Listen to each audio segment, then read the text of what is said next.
Make no little plans, for they have no magic to stir one's blood. That's a quote from Daniel Burnham, the American architect and urban designer. Dream big, he did.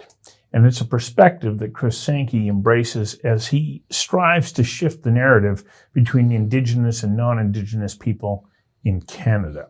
Sankey says, I envision a Canada where we work together, where we pluck our heads out of the sand for fear the sky is falling and come up with real-world solutions that consider the harsh reality of living in Canada.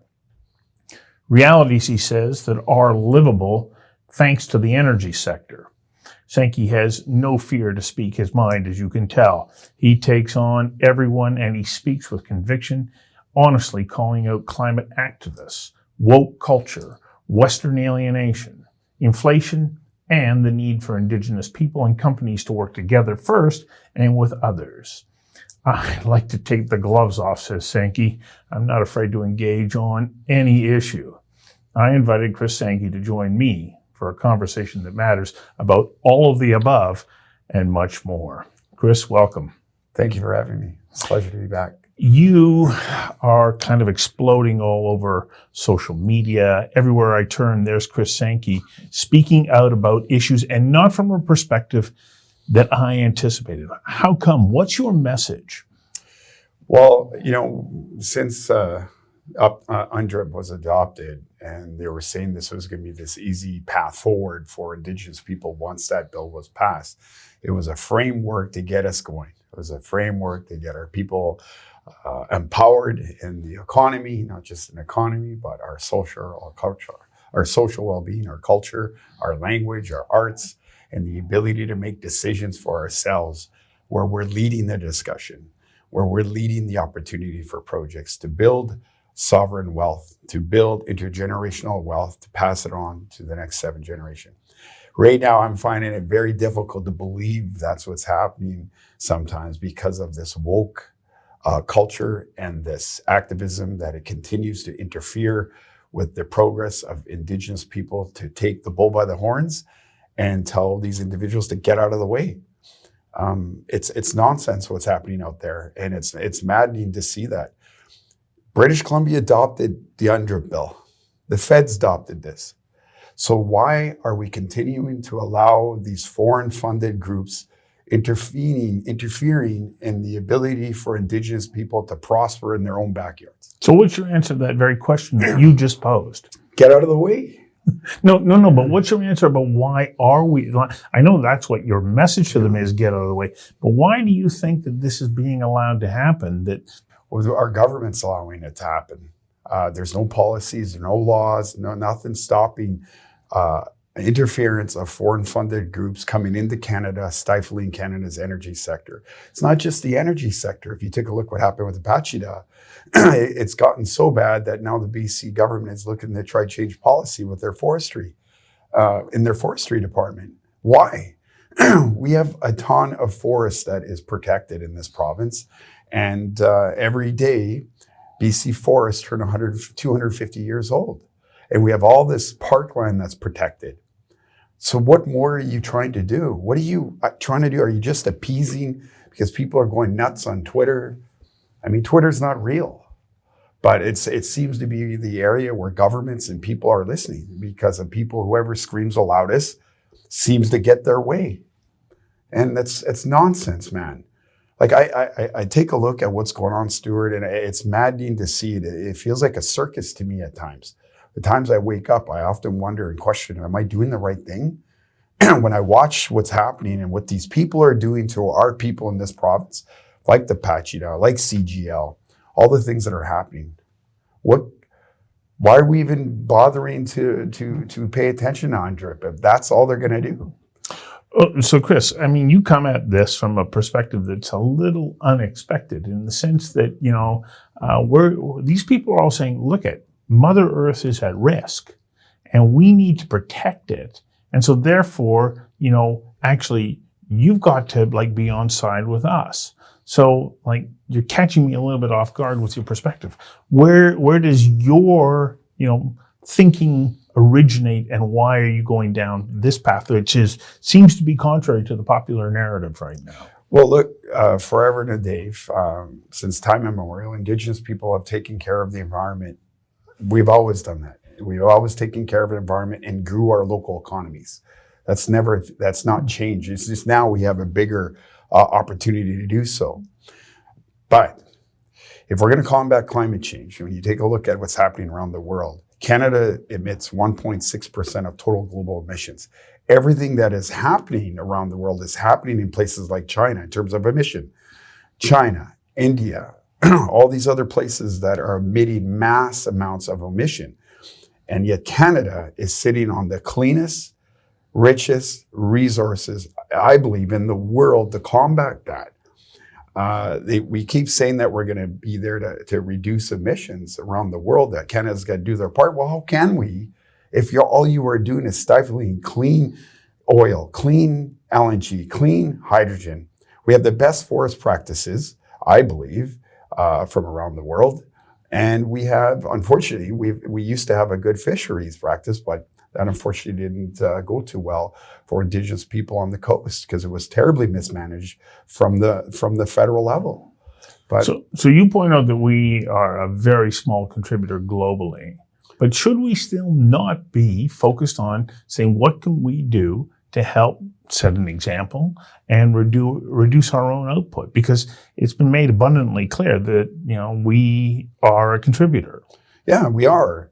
But look, at the end of the day, if you take a look what's happening, if we cannot get our clean energy to market, we are not doing anything to combat climate change. That's just the reality of it. Explain that argument for me. So if we can't get China off coal, if we can't get all these other developing countries off dirty burning fuels, which Canada can provide cleaner burning fuels to help them, we are going to make a massive impact into the reduction of emissions. Now, according to the Paris Accord, Canada would have to build at least 4 LNG facilities in Canada to meet the Paris Accord in terms of its emission reductions. So we have to build more. So we build clean energy. The process to get to LNG is very clean. And if it gets in the air, it evaporates. And I think what we didn't do the first time around when LNG was being proposed, we didn't do a very good job of actually explaining what it is and the process and how it gets there. Right. So when demonstrations were being done about LNG, our people got super nervous because they didn't know anything about it. In order for our people to understand it, you have to keep coming back. It's no different than trying to build a relationship from small to medium to large business opportunities. You have to keep coming back so that our people could digest it. It's no different than when we're trying to build our communities. Mm-hmm. Our people are a communal people, so we need to be able to come back and so that it's fresh in their minds and so they can understand it. Because it's going to take not 1, not 2, not 3, not 4. It's going to take multiple times for our people to understand what energy is.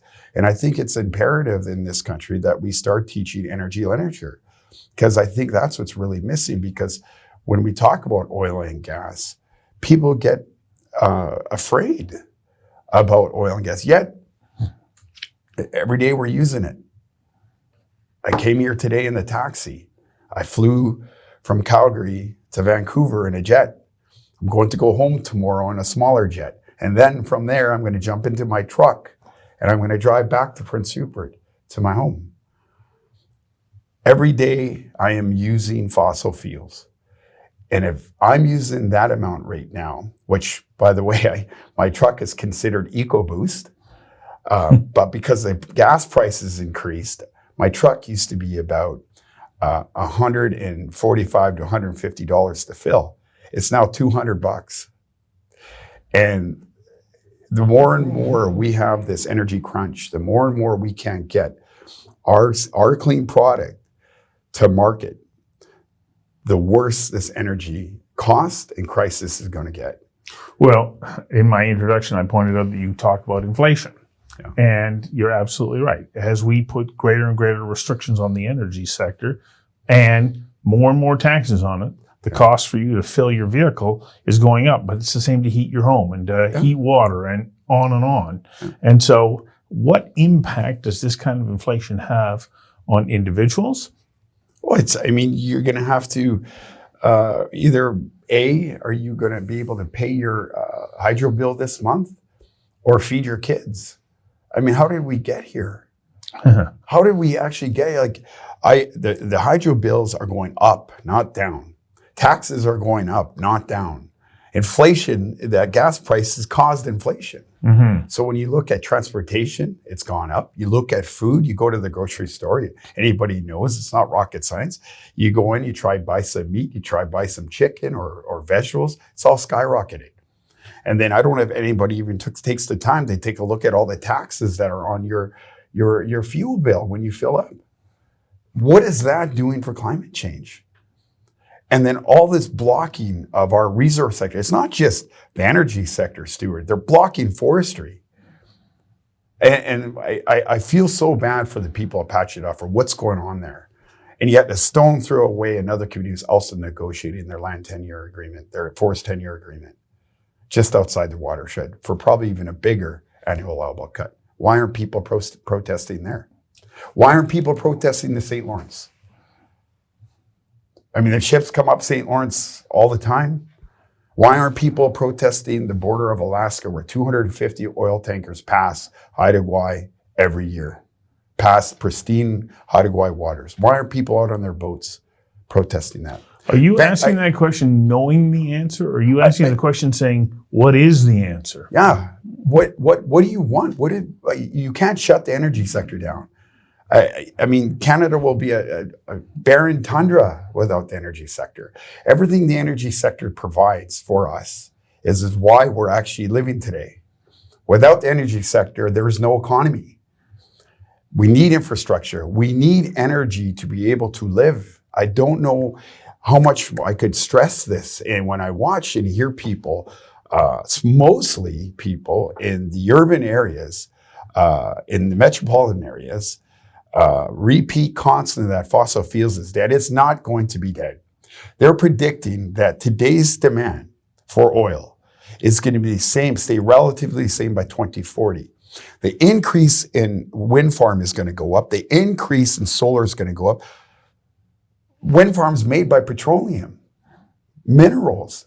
I don't know how many tons of concrete. Now, granted, technology is getting better. Innovation is getting better. Mm-hmm. But without oil and gas sector thriving, there is no sustainable development economy. That's where these materials come from. Okay, so Chris, help me understand. Are you saying, okay, don't be ridiculous, we can't go that route, like forget it? Or are you saying, yeah, we can transition, but maybe that transition has to have a longer timeline or a further away horizon so that we find those solutions that actually make sense and won't be so detrimental to individuals along the way? I've been saying that from day one, Stuart. I'm not, look, we got to take care of the environment, but we also got to grow the economy. And there's this big push to get to net zero, and everybody's working hard to try to get there. More importantly, the bigger players that are trying to get there is the energy sector. And they're daunted with this and almost virtually impossible path that it comes down from policy.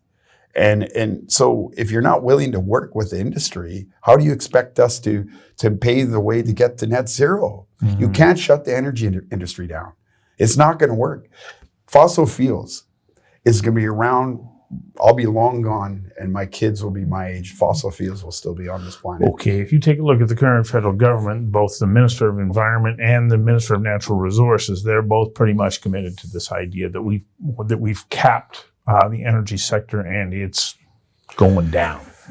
Look, Europe is desperately in need of energy right now, gas. Haiti is a mess right now. I feel so bad for the people down there because now it's being taken over by gangs. Ever since the unfortunate incident down there with the assassination, that whole country is in chaos. Okay, but what does that have to do with the energy sector? Well, they need energy. There's no gas. There's no fuel. There's no light. There's no hydro. Look, you know what? Today, and you know, this is probably one of my most aggressive interviews because I'm so fed up with trying to be the guy that wants to play ball with everybody. Because I don't feel that are being reciprocated. They're not reciprocating. The environment side, environmental activists are not reciprocating unless you're only going to play by their rules and their narrative. Mm-hmm. It's not going to work that way.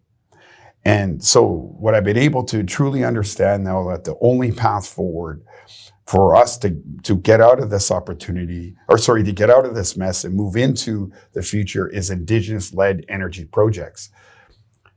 OPEC is basically ignored Biden. They're not listening to him. Biden said, we're going to do American. Well, good luck with that. And then he stifled the port, the container terminal in California. They had all those ships. They had nowhere to dock. Mm-hmm. Doesn't want our product from Canada. What do we do?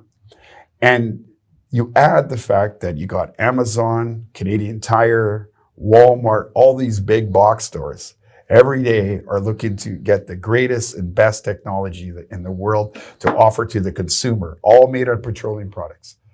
What are you going to do with all those? What are you going to do? What are we going to do, Stuart? Like, what do these people think?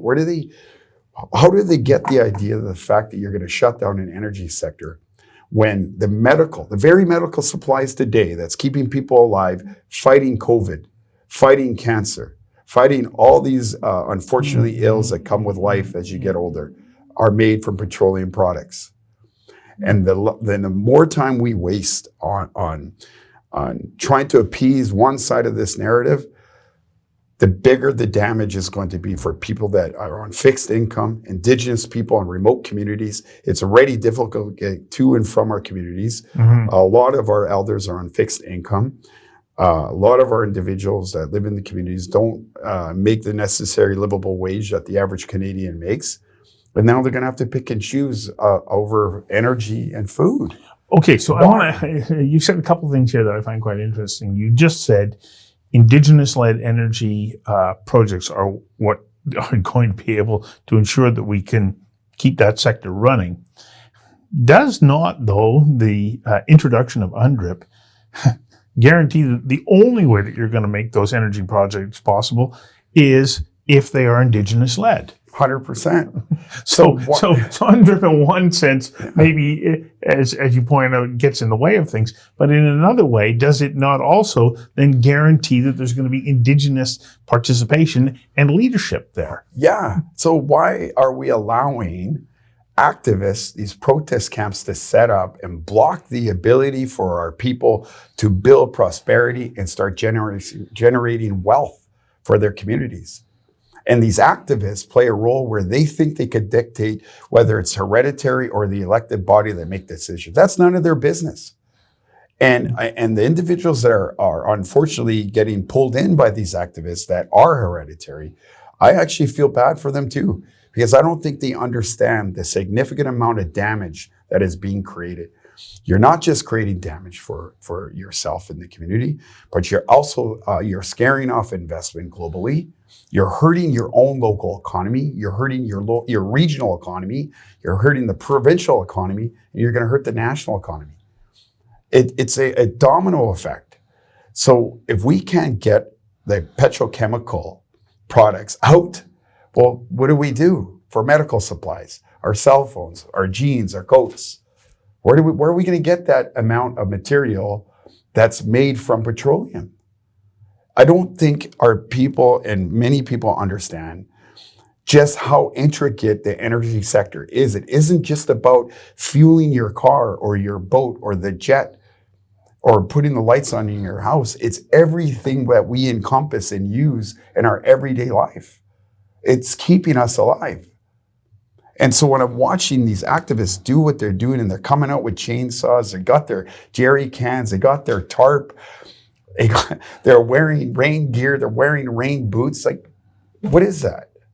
You can't tell me they don't know what they're doing. They know full well those products and where they're coming from. It's all petroleum. Why are they doing this? Why are we as a province and a country continuing to allow it's hundreds of millions come in and block the very prosperity of not just our people, but all Canadians, Why are we allowing that, Stuart? It comes down to leadership, comes down to policy. And all it would take is a change of mind to understand that it is going to be Indigenous people that will help lead us out of this crunch, this energy crunch. But it's up to the leaders at the helm, both federal and provincial, to take a step back and realize that we got to do this smart. We got to have common sense and have some critical thinking behind these decisions and stop jumping on everything because people are screaming. We got to remember here that in order for us to grow an economy, everybody wants to protect the environment. I will keep repeating this. I have never met one single person, Stuart, in my life that wants to destroy the earth on behalf of the environment. Nobody does. I certainly don't. And people misunderstand Chris Sankey. They misunderstand me. And the reason why I have a problem with these issues, it's the issue I have a problem with, is because we've gone so far to one side of the discussion that the other side of the voice is not being heard. And for some reason, the activists think that we're aligned with these crazy narratives that they keep putting out there. And it's frustrating for me to watch because that is not true. The vast majority of Indigenous people in this country want to see responsible resource development. Get out of the way. But those aren't the voices that are being heard. It's unfortunate. It's extremely unfortunate that we don't have mainstream media focusing on those communities that are generating intergenerational wealth. Meanwhile, there's a big population out there across this country that don't have clean drinking water. Yet we continue to block the opportunity to bring prosperity to those communities. And we need infrastructure. What's that's ultimately what it comes down to, doesn't it? We're blocking the opportunity to bring prosperity to those communities. Yes. It's maddening, it's saddening all in the same breath to watch what's happening. Why even have UNDRIP anymore? Yeah, but as we just pointed out, it can also why? Create a particular advantage. But why is it? What advantage do we have right now? Look what's happening in Pachita. Look what's happening up at CGL in Wet'suwet'en and Gitsan area. Province signed off on UNDRIP. The Fed signed off on UNDRIP. The British Columbia people agreed with UNDRIP. Why are you continuing to allow the blockage of an opportunity to get our people out of poverty? Why are we as British Columbians allowing that? Not just allowing it. We're letting people come up from the United States and Washington, from all these other places, even from overseas. You go into these camps, they're all predominantly white, with a very few that are from the actual community. And they cling on to this thing hereditary. And they use that as a narrative that all of our communities are against development. And that's simply not true. Thank you. Thank you.